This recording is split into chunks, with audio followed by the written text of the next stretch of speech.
as you can see here is a picture that shoot from my hometown at evening. So today we're going to discuss the topic related with shooting. Before start our topic today, I'd like you to think about two questions. The first one is, what is shooting?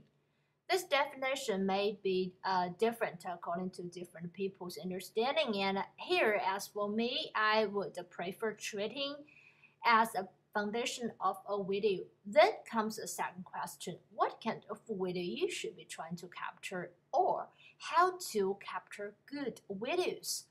With the basic principle, shooting to edit kept in our mind. Next, we're going to learn more about shooting videos and some of its related basic principles and concepts.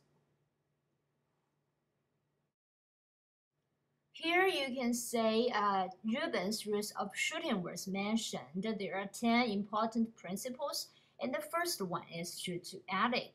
Please take it in mind no matter where you are shoot and what you are going to shoot. With the principles of shooting, what we should know next is how to shoot. The first thing is a structure. As you can see on the screen with the direction of the arrow, you have to first prepare your materials, that is the beginning material, and after that you have to decide what is the core or the key points of the event or action you are going to shoot. And at last, you have to make a perfect ending of the video, that is called the ending material. And here in the structure part, you have to know that an acceptable structure is a promise of your good video. So try to make a perfect structure as possible as you can.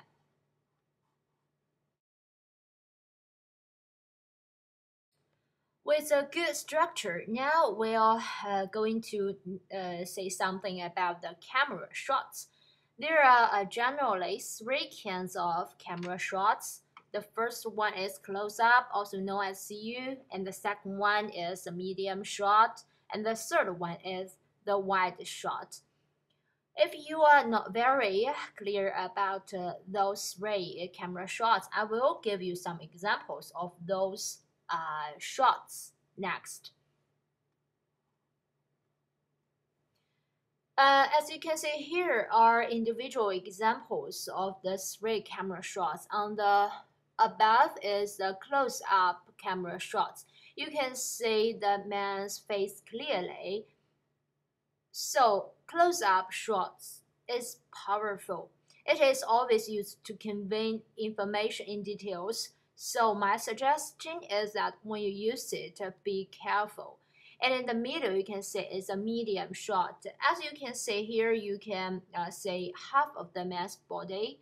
And medium shot is the most frequently used shot in a video. At the bottom of this slide is the wild shot.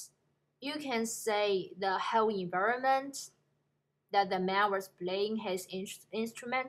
So the keywords for wild shot is context. It emphasizes always on the whole.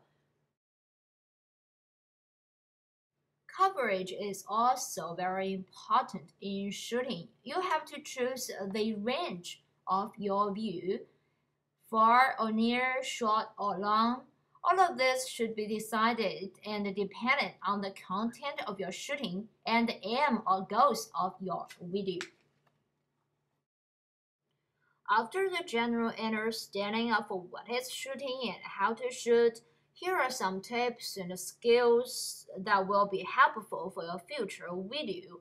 And totally, there are 5 tips that I would like to give to you, and most of them are very easy to understand, like takes and repetition. You have to decide which screen to repeat and to take what kind of screen, and control the moving of camera to move or not to move, and the sound.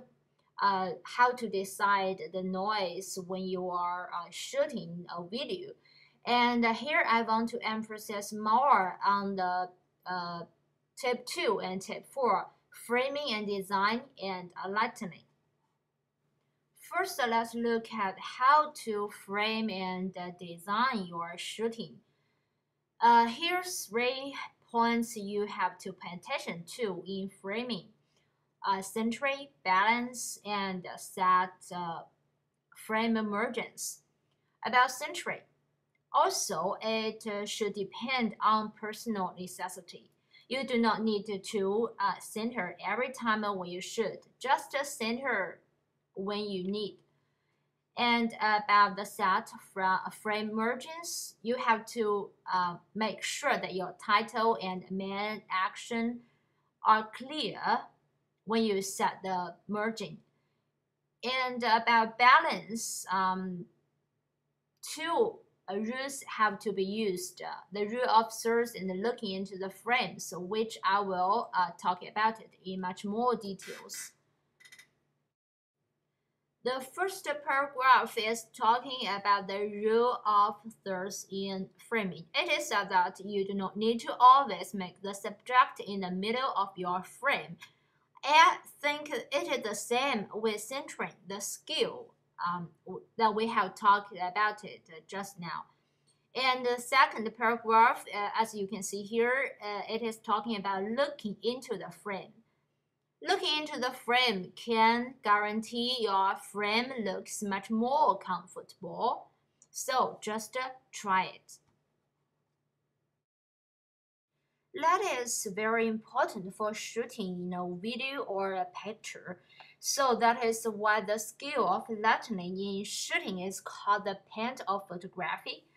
But as we all know that the light in real life cannot always be so satisfying. So here are some ways to solve this unsatisfying light situation, like in the dark scenes or backlighting in real shooting. So please try to make your screen harmonious with the light as possible as you can.